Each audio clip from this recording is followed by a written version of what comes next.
عمرك سألتي نفسك ليه مهما تحاولي تصحي بدري بتفشلي؟ ليه دايما حاسة انك تعبانة مشتتة ومفيش طاقة؟ الموضوع مش كسل، الموضوع نوم.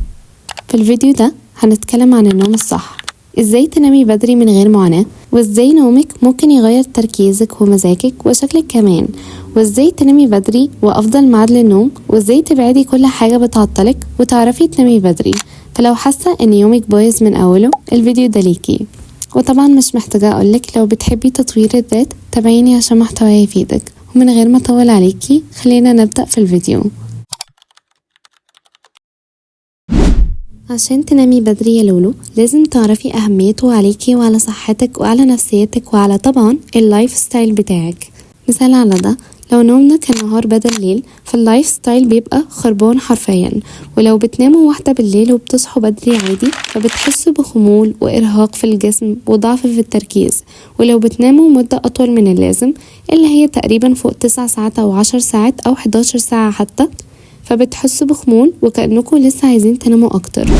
فالنوم مش رفاهية، النوم أساس كل حاجة في حياتنا. لما بننام كويس تركيزنا بيزيد ومزاجنا بيهدى وبنصحى أخف نفسيا وجسديا.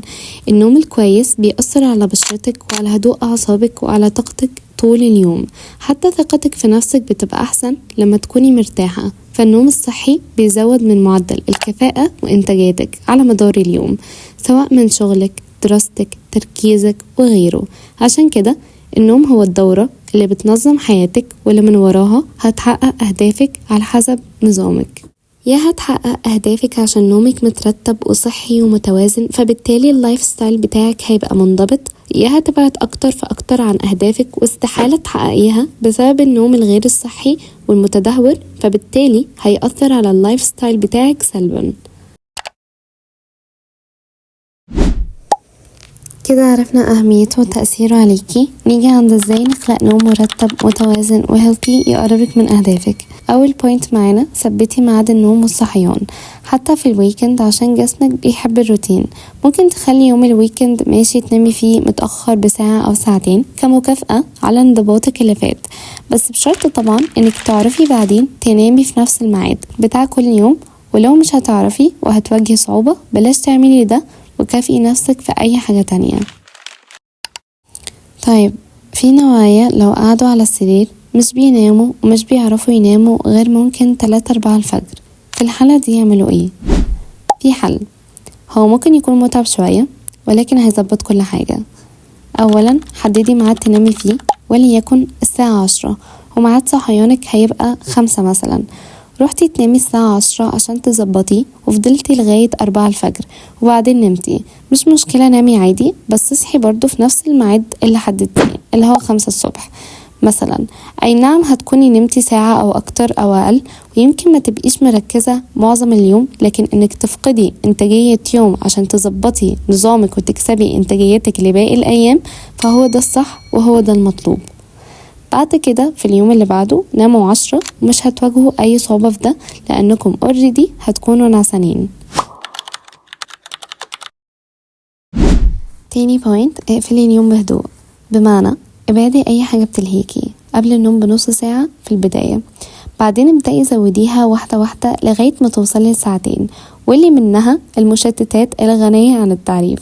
وعشان تعرفي تتجنبي حاجة زي دي عن تجربة، خلي مثلا النص ساعة اللي قبل النص ساعة الخاصة بالمشتتات اعملي فيها حاجة غير انك تتصفحي السوشيال ميديا، بحيث انك لما تخفي الموبايل والمشتتات قبل النوم يبقى سهل عليكي لانك بالفعل ما دخلتيش في دوامة السكرول على التيك توك. فاقرأي كتاب مثلا، دوني، فكري، اقرأي قرآن، اي حاجة تشوفيها تناسبك اعمليها، اهم حاجة ما تمسكيش الموبايل. خلي السرير للنوم وبس، مش للمذاكرة ولا الموبايل، علشان دماغك يربط السرير بالراحة. فدايما وقت النوم تروحي تنامي على السرير، اي حاجة تانية سواء من المذاكرة، تفتحي موبايلك، تقرأي كتابك، كل الكلام ده بره اوضة النوم الاساس، بحيث تخصصي السرير للنوم وبس عشان عقلك يفهم زي ما قلنا انه ده مكان النوم وبس. رابع بوينت، قلل الكافيين، سواء من قهوة، شاي، أي نوع من أنواع المنبهات ما تشربيهاش قبل ميعاد النوم ب6 ساعات، لأن تأثيرها بيفضل في الجسم لمدة 6 ساعات. حتى لو كنتي بتنامي بعد القهوة فستيل ده بيؤثر على جودة نومك. خامس بوينت، إضاءة النوم، دايما حاولي تخلي الإضاءة بسيطة وهادية، وهيبقى أفضل بكتير لو قفلتي النور خالص، فده هيهدي جسمك ويديله إشارة إنك خلاص بالليل وده وقت النوم. سادس بوينت، خلي النوم الصحي عادة مش مجرد فعل، وعشان تحققي ده لازم تعرفي كويس الأول إن العادة لازم يسبقها إشارة، فمحتاجة تعملي حاجة قبل النوم كإشارة إنك تنفذي العادة.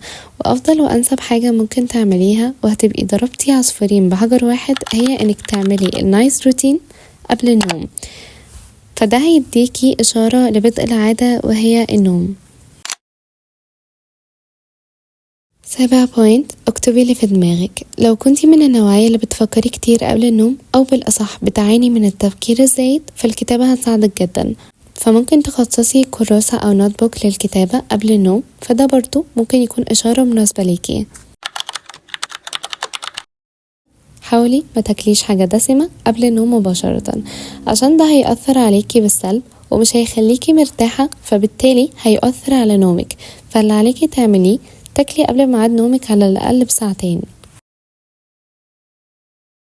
آخر بوينت معانا للنهاردة، افتكري ان النوم عناية بنفسك مش رفاهية، وعمره ما كان كسل ولا ضعف إلا لو كنتي بتستخدميهم بالطريقة الانهيلثي والمبذر للوقت واللي فاقد طبعا للإنتاجية. فالنوم هو أساس بتبني عليه باقي يومك. وفي آخر الفيديو أتمنى من كل قلبي يكون عجبكم، وأتمنى من كل قلبي تكونوا استفدتم. Thank you so much for watching، وأشوفكم في الفيديو الجاي.